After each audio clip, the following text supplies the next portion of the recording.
Hi everyone, great to be with you. I'm Adriaan Groenewald. This is of course ThinkLead, our top leader series. ThinkLead is a digital leadership ecosystem for everyone all over the world, any leader out there. We're helping leaders think and lead on a whole new level. Very apt if you look at the fact that we have this whole COVID-19 issue. So we all realize the world has changed dramatically. And if we don't lift our thinking to another level and ultimately our leading as leaders, then we'll have big problems. So what we're doing is we're placing leaders who are on the fringe of leadership and out there doing their thing every single day. We place them on the platform, on ThinkLead, and we ask them what they're thinking, what's their latest thinking, how are they taking their thinking to another level. And of course, they're leading. How does that result in leading on a whole unprecedented level? So here they are today. Before I introduce them, with me, as always, Brian Eagar, colleague, executive coach, advisor to many top leaders. He joins us and he becomes the reflector. He takes notes and he shares with us in between the conversations and towards the end what we can potentially take away from this conversation. But of course, you take away what you want. My three leaders. Brian, welcome. Thank you, Adriaan. It's good to be here. Gys, Busi, and Barry, good to have you on the platform. Looking forward to listening to what you have to share with us. As Adriaan said, I'll summarize. I'll provide a little bit of perspective. But most importantly, the privilege of having you on the platform is really about listening, as Adriaan said, to you. More importantly, as I've shared before to the previous group, it's really an altruistic initiative. It's about those that don't get the privilege to participate on this platform, who are in difficult and dark places. They have the opportunity to listen to you. So the insight that you provide today potentially supports them some of the decisions that they're going to make in the not too distant future. So I really am looking forward to listening to the three of you. Adriaan? Our three fantastic guests are Busi Mavuso, needs no introduction, CEO of Business Leadership SA, and she's often out there commentating a lot of sense, making a lot of sense for leaders from a business perspective, from a leadership perspective. So Busi, welcome. Thank you, Adriaan. Wonderful to have you. We've got Dr. Gys Landman, CEO of DetNet SA. Welcome, Gys. Thank you. Thank you, Adriaan. And finally, Barri Maggott, CEO of Curo Fund Services. Barry, good to have you with us. A good blend of leaders here. Thanks, Adriaan. Great to be here.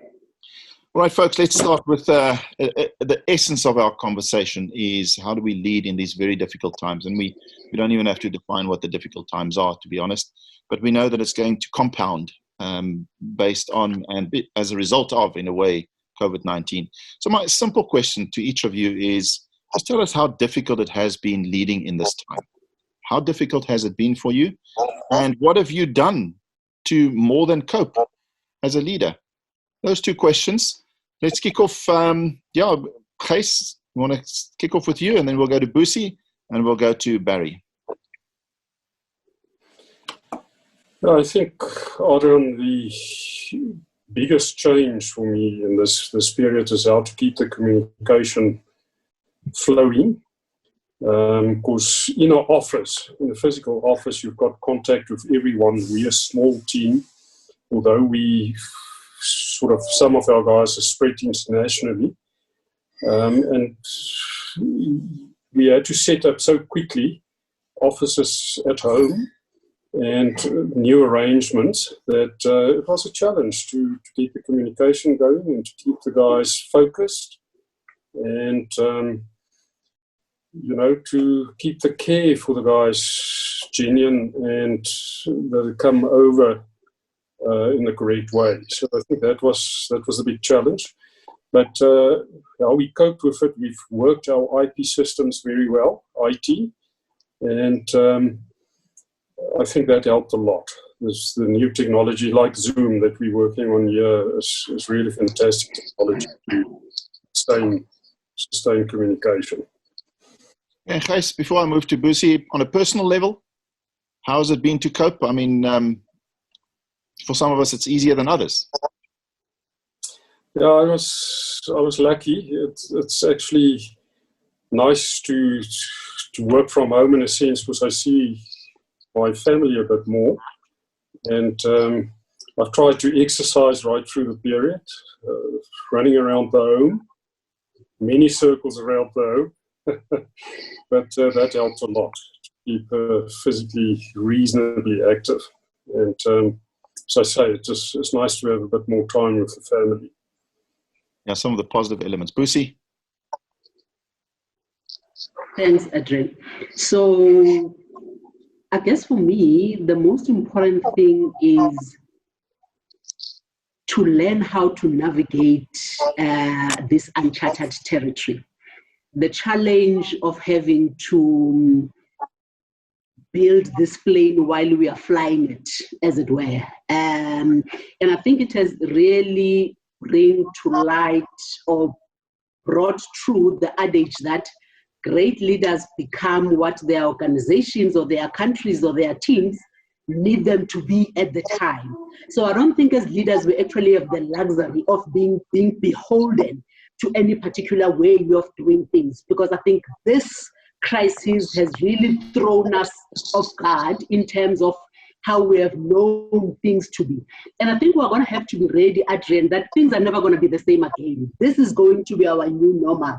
As businesses, we're really going to have to think about how do we continuously adapt? How do we ensure, that we still survive and we still deliver what we need to deliver, in these trying times. It was interesting for me how this whole notion of e-commerce has suddenly become very important.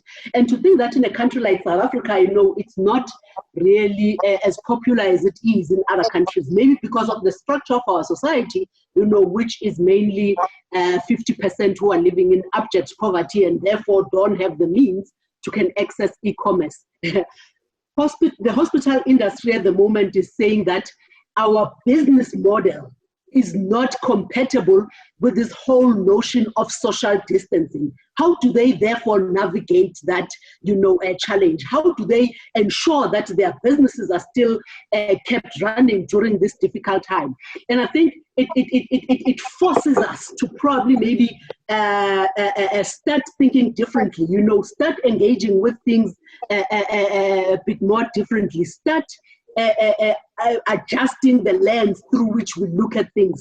It's amazing that at this point in time, Amazon is actually recording heightened revenues. Their revenues are rising when all of us are actually seeing a decline in our revenues. It therefore says, how do we deal with things going forward, and what is going to be our new normal, and how are we going to adapt our strategies as organizations going forward to ensure that we actually adapt to this new normal and our businesses can continue to survive, in this new environment.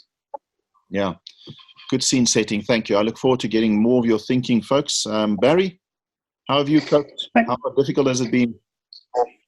Yeah, thanks, Adriaan. No, it's certainly not been easy. It's a difficult adjustment to make. I think I would recall that it's difficult enough to lead when you can get your arms around all the issues and keep your finger on the pulse. And now in this environment where you're feeling so disconnected, it definitely makes it more difficult to lead. But these are two observations that I would make. And Brian will recall that we've been on a journey in terms of leadership journey for quite some time, and a lot of the focus has been around getting the right senior leadership team together. So I think for me, as I reflect on the changes, that has been quite a significant benefit. We've done a lot of hard work in making sure we have a good team of senior leaders in the business, because in a time like this, you have to trust your team. You have to believe that they're going to be on the same page as what you want, and you have to let them go and do their thing. And you don't have the luxury of stopping by their desk when you want to check in. You need to be able to trust them. So I think for us as a business, a lot of the hard work that we put in terms of putting together a team of like-minded executives who share a common vision of where the business is headed. It's not perfect, but I think for me that's made a huge difference in this environment where you got to trust and rely on your team. For me, it's definitely made the transition a lot easier. And then I guess just in terms of opening remarks, again, the second point I would make is that all businesses, and ourselves are included in that, have been on a digital journey for a period of time. We've just seen this crisis as kind of hitting the fast forward button. Instead of looking at maybe various milestones that we had on our roadmap on this digital journey that we saw ourselves on being somewhere out in the future, suddenly it's as if somebody had fast forward, and these things are sort of paling down on us at quite a rate of knots. Because if we're not able to respond to the digital challenges of working in the way we are now, we'll be struggling to survive as a business. So I guess for me, that's the other challenge that we've seen, is that as much as we've all realized that digital is the way to go, suddenly it's the game has changed, and we're hurtling along at a much bigger, much faster pace towards a digital future. So I guess that's kind of been the key challenges for me, Adriaan. Okay. All right, let's zoom in a little bit more, folks, a little bit deeper, because all three of you come from different spaces, okay, different industries, just a different world in some ways. And in some ways, we're in the same world. I just want to tap into your latest thinking around this entire experience. What is at the forefront of your mind, or at the deepest parts of your mind, when it comes to this COVID-19 situation? Okay, so we all read about it widely. We deal with it in our business, in our personal life, and we're interested to know what space you're in at the moment. Let's start with Busi. Busi, you obviously have had a lot of time to think about broad elements around this with interviews that you do as well. A lot of questions thrown your way. So set the scene for your latest thinking, and then we'll go to the other leaders. Adriaan, for me, I think it has been the acknowledgement of just how interconnected we are, as the world, as businesses, as communities, and allow me to just take you through this op-ed, or some of the things that I picked up from this op-ed that I saw on CNN, I think yesterday. It said, coronavirus hasn't broken our world. It has just exposed a world that was already breaking. It highlighted our interconnectedness. It has taught us that we are all one humanity facing an enemy that doesn't differentiate between us. If it grows in poor countries with weak public health systems, people in rich countries will ultimately be harmed. So our health and well-being resides in every other human in our shared ecosystem. Once we fully recognize this interdependence, we realize that helping others is not charity. It's one of the best investments we can make in helping ourselves. I look at this and I say that, we are sitting in a country where we are one of the most unequal societies in the world. So whatever happens in Alexander affects us in Sandton. Whatever happens in Ilanga Township in Cape Town, affects, what happens, in some of the affluent suburbs, of Cape Town. It therefore says to me, we probably haven't done enough, in investing in our society. I look at the fact that we are still sitting as a country in a structure, where you have only 10% that are affluent and 50% that are actually living in abject poverty.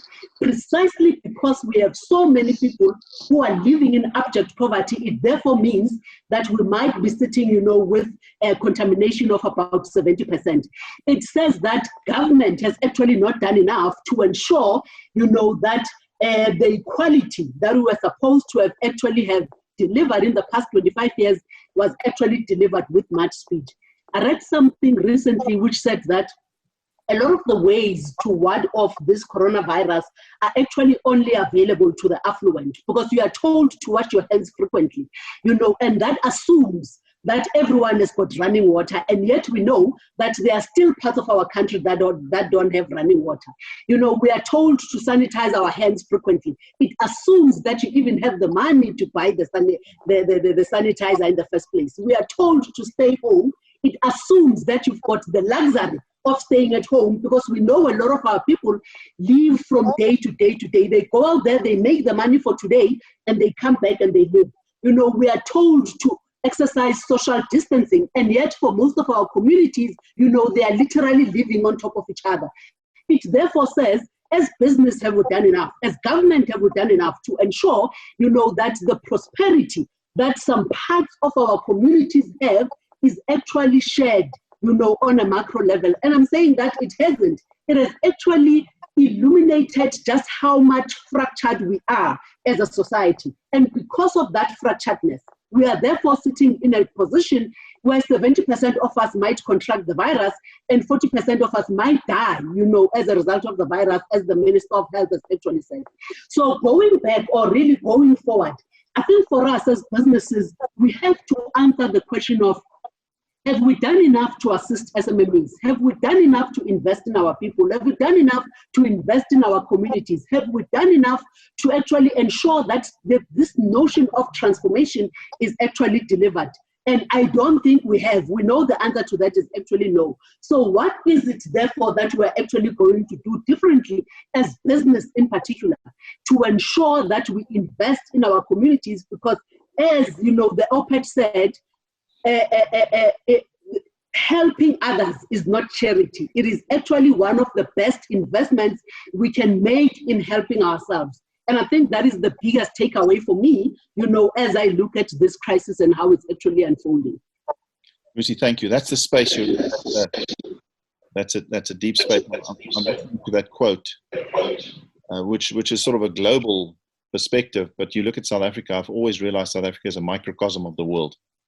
That we literally are like a mini world with all the global challenges in our society.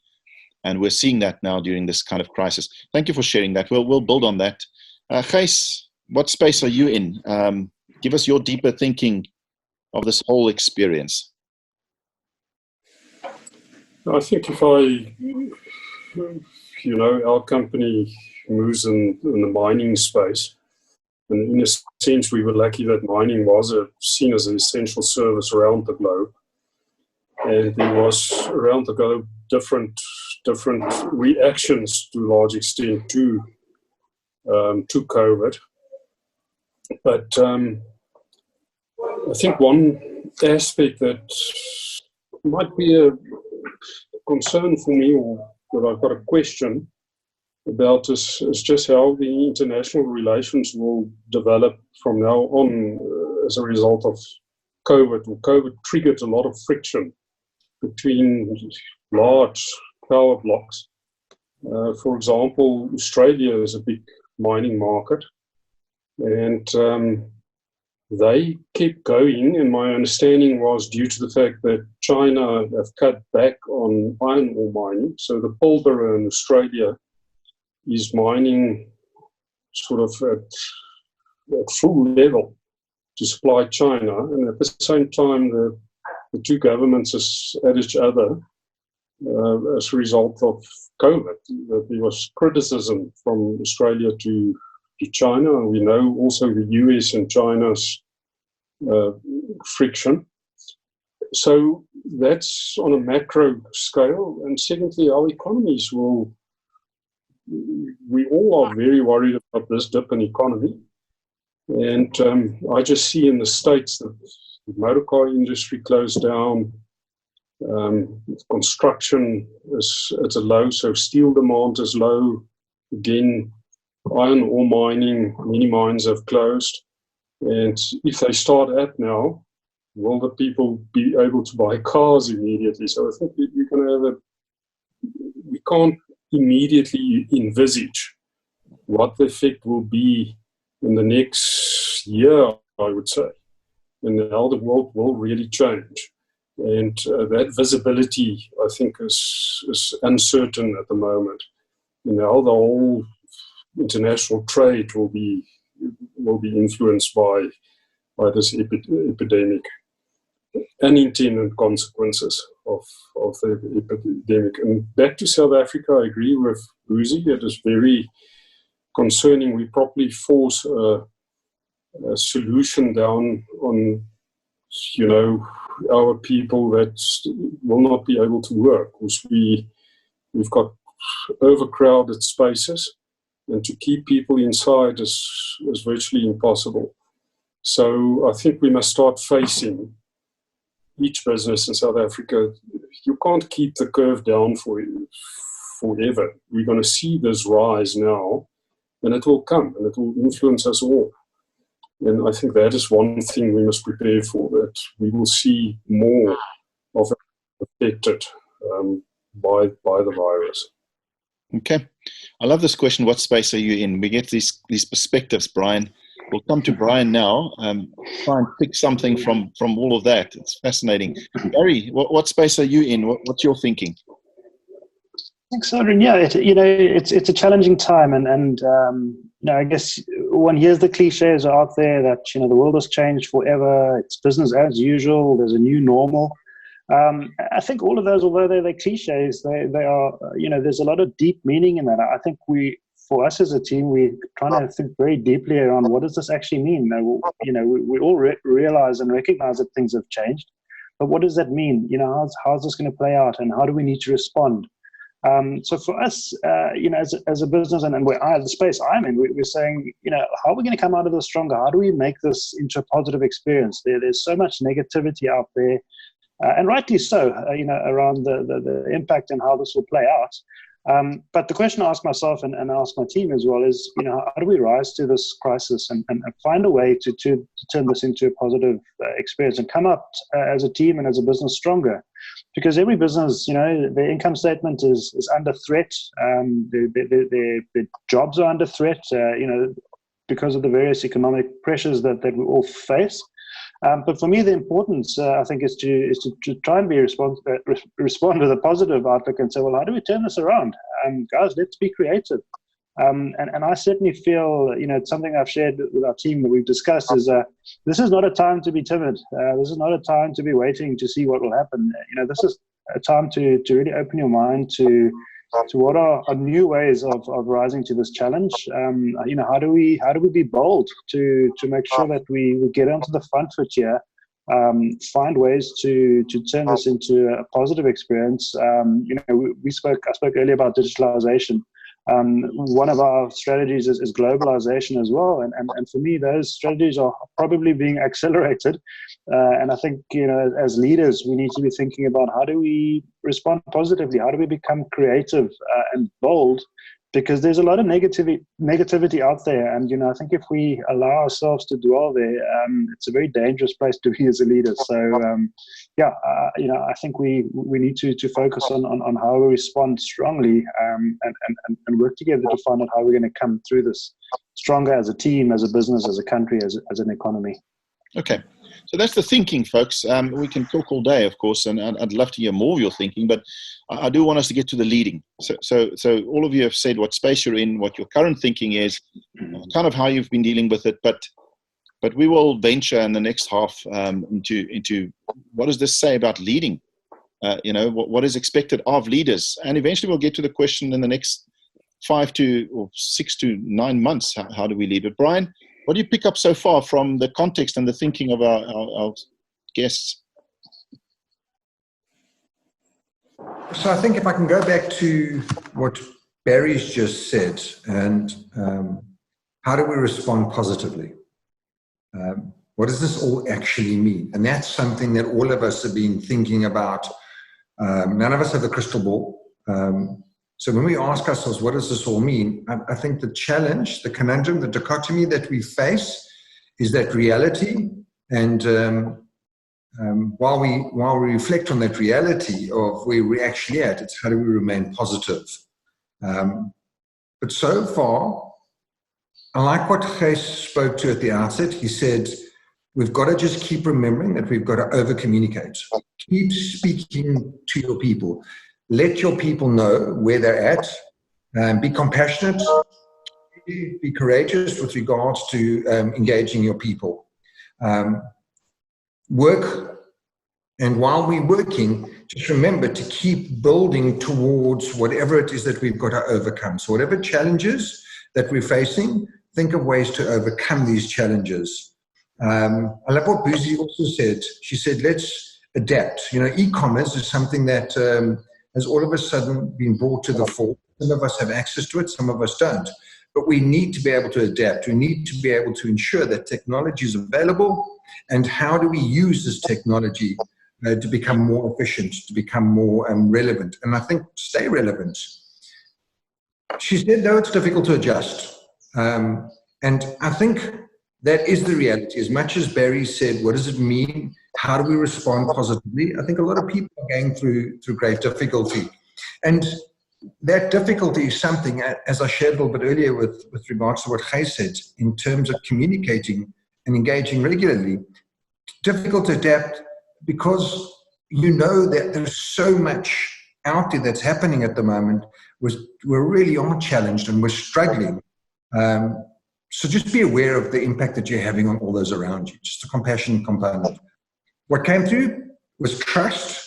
And what I enjoyed most about everything is if you can't provide clarity around why you exist as an organization. So if the team that you are leading as the executive and the senior managers, if they're not clear of the why your business is in existence, then it's going to be very difficult to trust them. Because while they're out there operating and doing what they're doing, you're having to ensure that you can keep them engaged and keep caring for them. If they're not clear on the why for your business's existence, then you're always going to battle in the back of your mind with what are they doing and how engaged are they. And that's what I picked up as probably the most important thing so far, is in these very difficult times, please just ensure the why is clear so that everybody can hang on to the why for the existence of your business. Okay, thank you, Brian. Let's go to the leading part, and we can kick off with Busi. Anyone can jump in. There's a lot of thinking around this thing, but how does that impact on what do you think we should expect from leaders? How should leaders be leading? Some of it it's already come out. You can't talk about your thinking without talking about leadership, obviously. But let's just start crystallizing it a little bit more, folks, about what you think leaders are expected to do now. How should they adapt their leadership style, their leadership approach, their leadership thinking? Let's just get the word leader in here a little bit more. Busi, what do you think? So I think precisely because we are operating in a totally different world with a totally different context, it forces us as leaders to think in different ways. It actually forces us to acknowledge, that during this time, change is actually the only constant. And I don't think only during this time, I think that is just how things should be. We find ourselves in situations where a lot of us are actually going to have to rethink our strategies, to say, how do I ensure that my company continues to survive in this difficult time? I was actually amazed at what Distel, for instance, decided to quickly do during this time. They are no longer producing alcohol, they are producing sanitizers, right? And I think that is the fast thinking, that is the flexibility, that is the adaptability that is required of us as leaders. To say that, how do I adapt to this quickly changing environment to ensure that I keep surviving and to ensure that my doors continue to open as an organization. So this, for me, I think it brings to bear this notion of continuous transformation to be able to meet, or rather to meet the demands, of what we're currently going through. And it's interesting because when you look at the economic modeling that has been done, if those numbers are anything to go by, it says that when all of this is said and done, we're going to be sitting at unemployment of more than 50%. You therefore have to be thinking now as a leader to say that, what is it that I'm going to do to ensure that my business survives, in the next 12 to 18 months? Even for those people that will continue to have jobs and may have disposable income, let's agree that we are going to emerge into a world where consumer confidence is going to be shattered. And because consumer confidence is going to be shattered, a lot of consumers are actually going to be playing a wait-and-see game in terms of spending their money. And if they are not spending, then demand is not there. If demand is not there, then you actually have to retrench people. If you're retrenching people, you're not paying taxes. If you're not paying taxes, government spending decreases. Government spending decreases, service delivery is actually. So we might actually find ourselves in an Arab Spring of some sort, precisely because of where we find ourselves in. So what is it that we're going to do as organizations? Are we in a position to actually innovate, and be able to see our businesses through a totally different lens to adjust to the current challenges that we're actually being thrown with. So I think the biggest thing for me, I think, is that of adaptation and our willingness, as leaders to actually start considering options that we haven't considered before, and be willing to go down paths, that were not an option before, because a lot of us are actually stuck in our ways, and how will that help us during this time? So I think as leaders, that is the biggest challenge that we're actually facing, Adriaan. I'm sure Brian will touch on some of this. You mentioned that adaptability, continuous transformation, innovate like never before, and so much more that leaders need to incorporate into their style. I think maybe we've theoretically spoken about these things a lot over the last while, but now it's a reality like never before. So Barry, and then Gys, what do you think? How should leaders be leading, adapting their style? Maybe build on what you said earlier. So then, I think if I was running a business school, then this scenario would almost be your ideal case study for a leadership challenge, because it's exactly that. I mean, you're sitting with a situation where you have to respond to a crisis, so you have to find different answers to the questions that you've had before. And you don't have the ability to communicate with your team in the same way. You don't have the ability to rally the troops and pull them all together. So, I think it's a real challenge. But having said that, this crisis demands more than ever, decisive leadership. And I think leaders who communicate frequently, leaders who find a way of still getting their troops rallied and getting sure that everybody understands how we're responding. What are the immediate steps that we can have some certainty about? How are we going to find answers to the things that we don't yet have solutions for? So as much as it creates a huge leadership challenge, I think, again, to me, I think it's an opportunity for leaders to be more creative. Busi touched on the theme of innovation. I think innovation is important in businesses for us to figure out how we become more competitive even after the crisis. But I think innovation also needs to apply to the way that we lead. We have to be creative about finding different ways of engaging our people and taking them on a journey. Because I think, as leaders, if we don't get that right, we're going to struggle to keep the team focused and to pull off, in most cases, what are responses to very tough challenges. So I think it's an opportunity for leaders to be creative and to be innovative and think about how we can lead differently, because clearly a lot of the traditional textbook principles are gone out the window, and we need to be thinking about how we respond to that.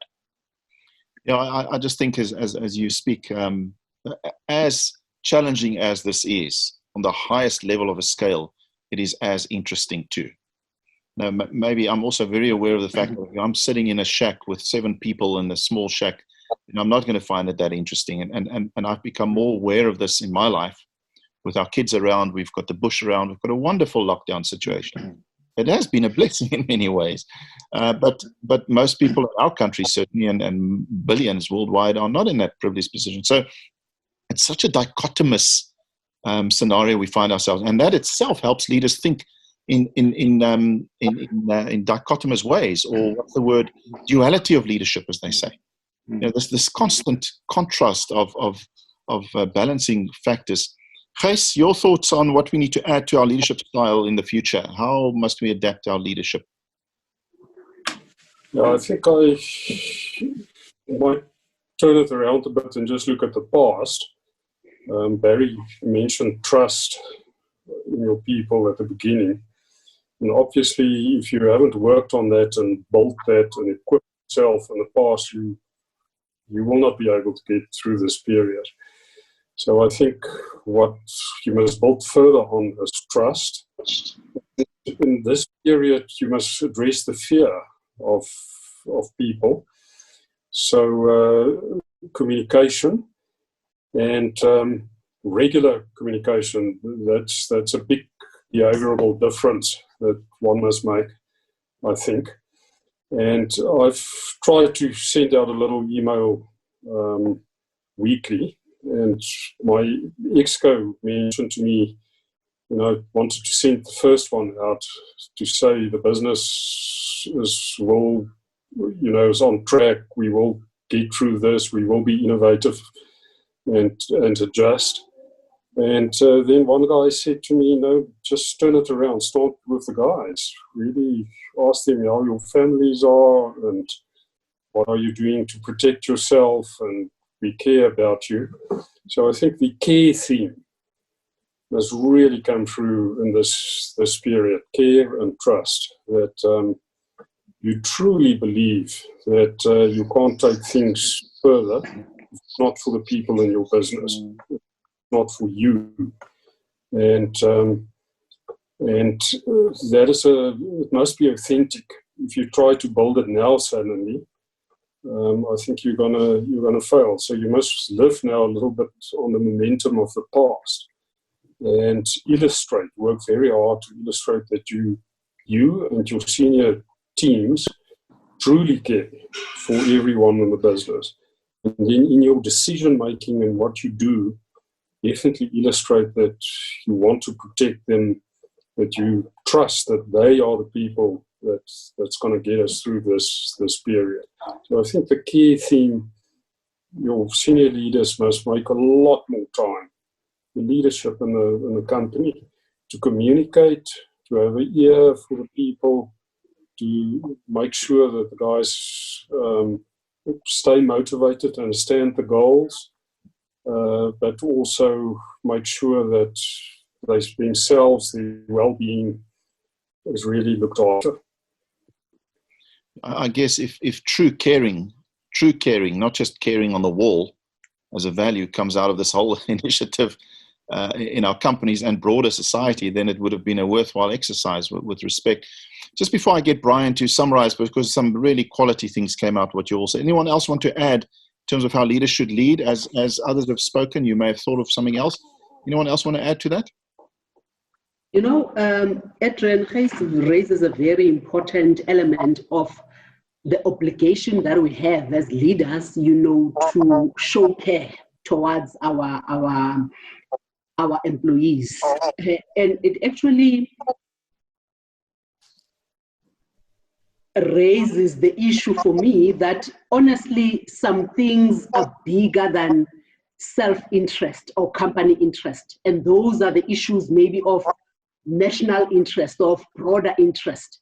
I've seen this a lot in the engagements, for instance, that we've had with the president, where we are jumping up and down as businesses to say that we need to be moving through, the different levels, with a bit of more speed, because we are worried of the looming economic crisis, and you see as it's just in his disposition, Adriaan, you can see that the man is genuinely worried about the threat and the danger, that we're actually going to be throwing our people into. He keeps on saying that, yes, I understand the issue of livelihoods, but can we just, for this moment, ensure that we actually focus on saving lives? He says, I don't want to make the mistake that Donald Trump made in the US, when he didn't act decisively enough, when he actually didn't act when he had to, and now is actually sort of like sitting with the massacre,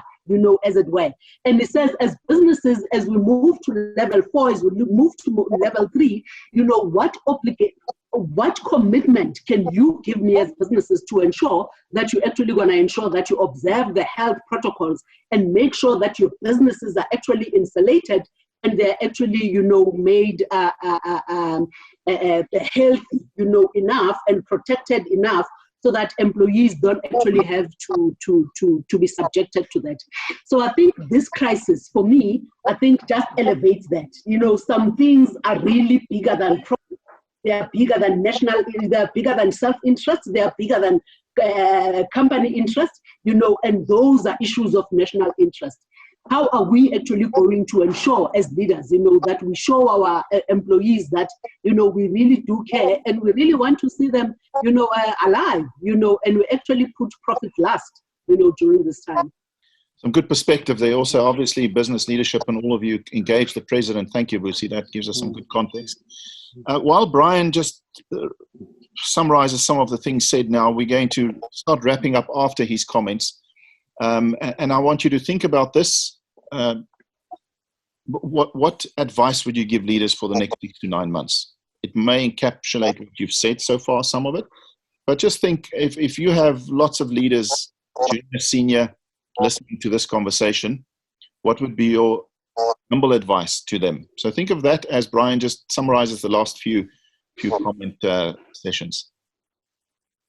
Yeah, thank you, Adriaan. And I have to say, hey, Busi, Barri, Gys, really proud of what you've said, what you've shared. Remember, as I stated at the outset, and when I engaged and I asked you guys to participate, this is an altruistic initiative in that those that don't get the opportunity, those that are sitting running businesses and don't have access to folk like yourselves, where they can talk, engage, ask questions, ponder and think, reflect about what it means to lead businesses, what it means to lead teams through this very difficult time. And as Adriaan has said, it's unprecedented. As you've all said, it's a hell of a difficult and challenging time. What comes through very clear, and what I said when I summarized a little earlier, it's about communication, it's about care, it's about adaptability, it's about, irrespective of how difficult it is to adjust, you've got to adjust. You have to front up and you've got to lean into this. But communicate, again, Gys, Barri, you said, keep engaging your teams, keep speaking to your teams, keep letting your teams know exactly where you are and how things are in the business. And Gys, your leadership team said to you, let's not talk about where the business is at, let's change the perspective. Let's ask how they are first before we talk about where the business is at. And I think that's the most important thing that all leaders need to be hearing at the moment. Everybody knows it's tough, but as leaders, show your care, show your compassion, show that your teams are really worthy of being led by you at the moment, because you truly care, and you said it, an authentic care, a real care. So that's really important. And to those that are going to hear this, I probably believe that that's the best message that this panel has provided to us. And that's really care about your team in regards to where they're at the moment. Adriaan, I think that's the biggest thing that I've picked up from the group. Thank you, Brian. Yeah, and that there are things that's bigger than profit that we need to care about. The word care just comes into everything we say. Busi's example of her engagement with the president, for example, and my impression there is, your impression is that he's trying to care about things that are more important than just profit and economy, and those are things that he, of all people, would know are very important. All right, folks, your last almost wrap-up comments to leaders in the next 6 to 9 months. What would you propose they do to survive? Who wants to go first? I'll go first, Adriaan. If you're Busi, okay. Okay, that's always the difficult thing on Zoom. Okay, go for it, Busi. Let's be old-fashioned. Ladies first. Go. No, I love it. So I think for me, I think after having considered the innovative ways in which we actually have to look at our businesses, the different things that we may have to do, the adaptation of our strategies, I think the big one is we have to know and acknowledge, as leaders, that we can't cry with our colleagues. Because if the general is also in the trenches, then unfortunately the battle is going to be lost. We have an obligation to give hope in this hopeless situation. We have an obligation to see what others can't see. We have an obligation to think about what hasn't been thought of before. And we are going to get it wrong because we don't have all the answers, but that's okay. Very earlier on said that this is a time for decisive leadership, and I'm of the firm view that I'd rather have a leader that is strong and wrong rather than be a leader that is weak and right. So I think decisive leadership is actually going to reign supreme during the next 6 to 9 months. And I think it's decisive leadership, because you're going to be taking decisions that you don't know, Adriaan, if they're really going to yield the results that you're actually going to, require them to lead. But we have an obligation to actually lift our heads up high while everyone has got their heads, focused on the ground because of this crisis. We have to actually lift our heads and actually look into the horizon and say, what is the future going to look like? And if you see what the future is going to look like, what is it that I'm going to do today to influence what it is that I'd like the future to look like of my company? So I think for me, I think it's that biggest thing. The obligation for leaders at the moment is to lead. Our employees are expecting us to do exactly that. Our communities are expecting us to do exactly that. They are looking up to us for leadership, and we've got an obligation to lead. Thanks. Thank you, Busi. Barry, I think you also. Yeah, maybe I'll just pick up on one or two things that Busi said. But, I think on this theme of care, I think it is vitally important. I think maybe two pieces of advice I might leave for myself and perhaps other leaders out there. I think the first is, going further than this concept of care, it's really focusing on the psychology of leadership, I think, because, within your team, you're going to have people who have perhaps genuine concerns for their own safety and that of their family. And so I think, extending beyond simple care, it's a psychology of understanding where people are at. I think it's going to be vital for leaders.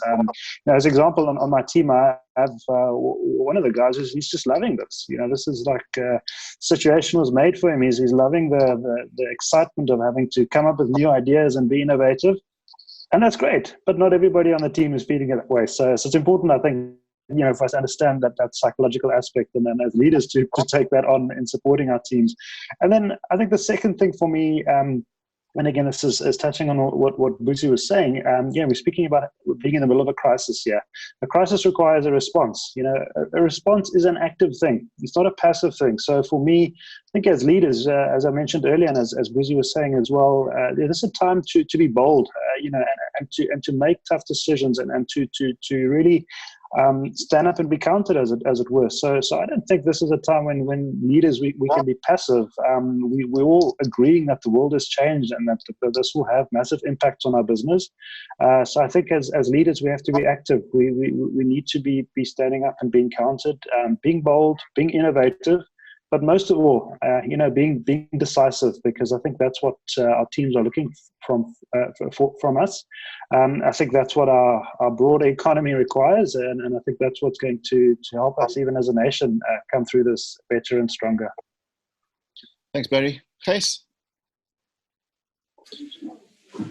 Barry, I agree with what all is said, and what Barry just said, that start with care and allow a lot more time for communication, and try in your decision making. There will be hard decisions to be made, but the better your teams are informed, and secondly, the more time you spend to allow them to own a lot of these decisions you will need to make, will make your task much easier if you've got that support, ownership of decisions.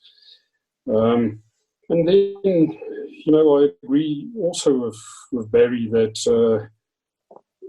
the world will change. It is a different world, but it's not ending. So the opportunities is there, and we must be on the lookout of that opportunity and keep investing. Because if you stop doing things now, you're going to be in great trouble. Your business will be in great trouble in a year's time. So look for that opportunity, take your teams with, and exploit it and do it, and move into the future with positivism. Thank you so much, Riley. Quick wrap. Brian, a quick wrap up for us. Some really quality things said. Yeah, I absolutely agree. Great quality. I think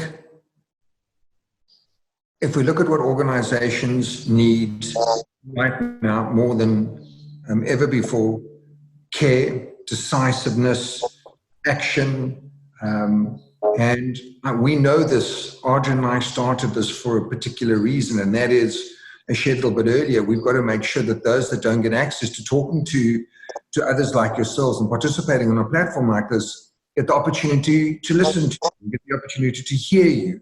And the messages that you provided have been absolutely fantastic. We know this. Busi, you know this. Barri, Gys, you know this better than us. And that is, it's lonely to be in your positions.